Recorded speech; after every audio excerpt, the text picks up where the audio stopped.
అసలు bariatric surgery చేసుకునే ముందు ఎటువంటి టెస్టులు చేయబడతాయి?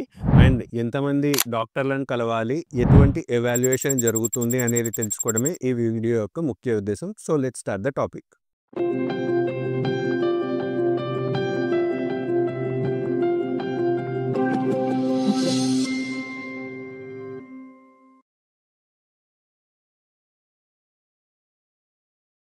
అందరికీ నమస్కారం. నేను doctor Abhilash, consultant laparoscopic and laser surgeon from Hyderabad. So, మనకు ఇప్పుడు ఉన్న అనేకమైన వెయిట్ లాస్ ఆప్షన్స్‌లో the best and most effective option ఏంటి అని చూసుకుంటే వరల్డ్ వైడ్ కూడా మనకొచ్చే పేరే బేరియాట్రిక్ సర్జరీ. కానీ ఈ బేరియాట్రిక్ సర్జరీ ఎవరికి పడితే వారికి చేయకుండా ఎవరు అర్హులో అని తెలుసుకున్న తర్వాతే మనకు బేరియాట్రిక్ సర్జరీ చేసుకోవాలి.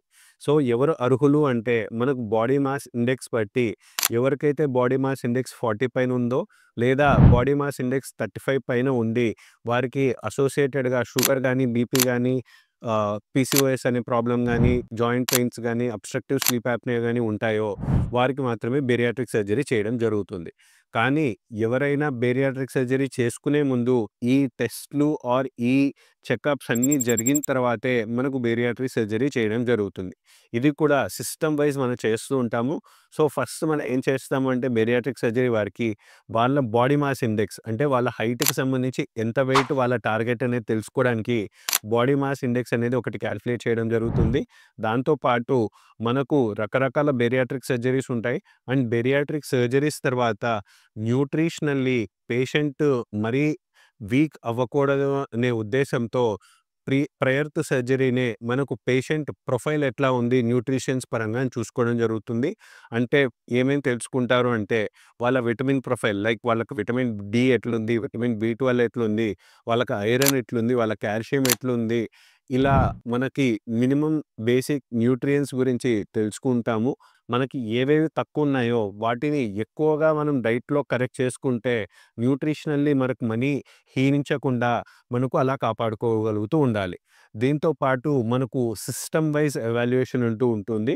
సో, సిస్టమ్స్‌లో ఫస్ట్ మనం చేసేది స్టమక్‌కి గానీ, పేగులకి గానీ సర్జరీ చేస్తుంటాం కాబట్టి మనకు ఫస్ట్ ఎండోస్కోపీ కూడా అవసరం పడుతుంది. ఎండోస్కోపీ అంటే ఏంటి?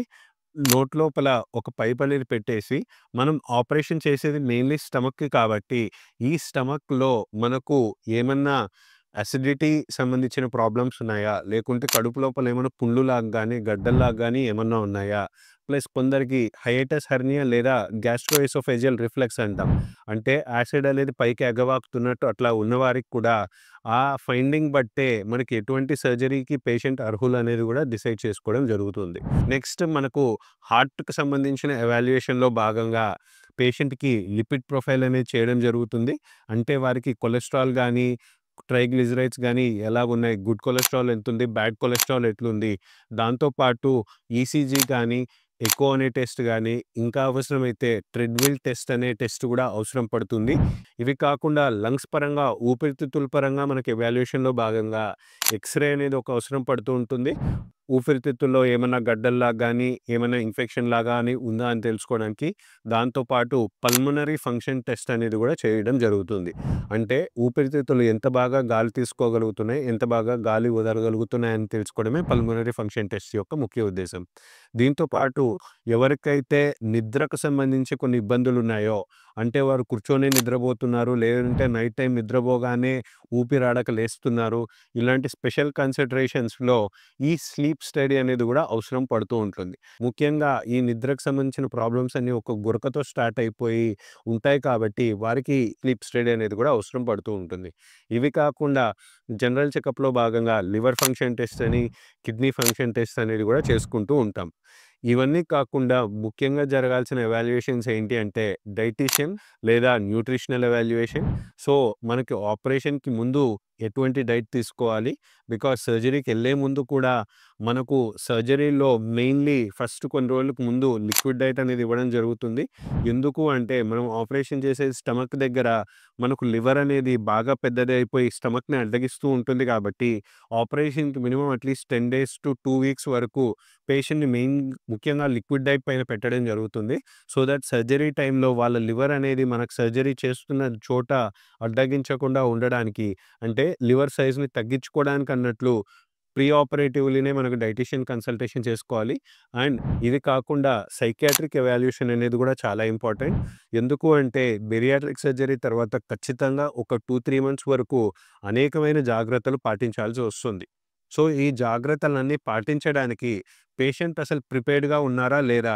పేషెంట్ ఎప్పుడైతే ఈక్వల్లీ ఇన్వాల్వ్ అయిపోయి ఈ జాగ్రత్తలు అని చెప్పినవన్నీ కూడా సర్జరీ తర్వాత పాటించగలడు అని నమ్మకం ఎప్పుడైతే డాక్టర్స్‌కి గాని, సైకియాట్రిస్ట్‌కి గాని కుదురుతుందో అప్పుడే వారిని సర్జరీ దాకా తీసుకెళ్ళడం ఎళ్తుంది.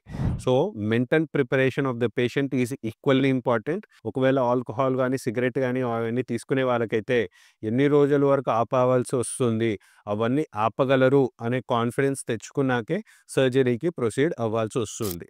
ఎవరికైతే ఈ పారామీటర్స్ అన్నీ బాగా ఉంటాయో వారికి మాత్రమే మనం బేరియాట్రిక్ సర్జరీ సజెస్ట్ చేయడం జరుగుతుంది. ఎవరైతే మెంటల్లీ ప్రిపేర్డ్‌గా లేరో వారికి మాత్రం పొరపాటున కూడా బేరియాట్రిక్ సర్జరీ అనేది చేయకూడదు. మీలో ఎవరికైనా ఫర్దర్ బేరియాట్రిక్ సర్జరీ గురించి ఏమైనా డౌట్స్ ఉన్నాయి, క్లారిఫికేషన్స్ కావాలి అనుకుంటే మాత్రము కిందిచ్చిన హెల్ప్ లైన్‌లో మీరు కాంటాక్ట్ అవ్వగలరు. Thank you.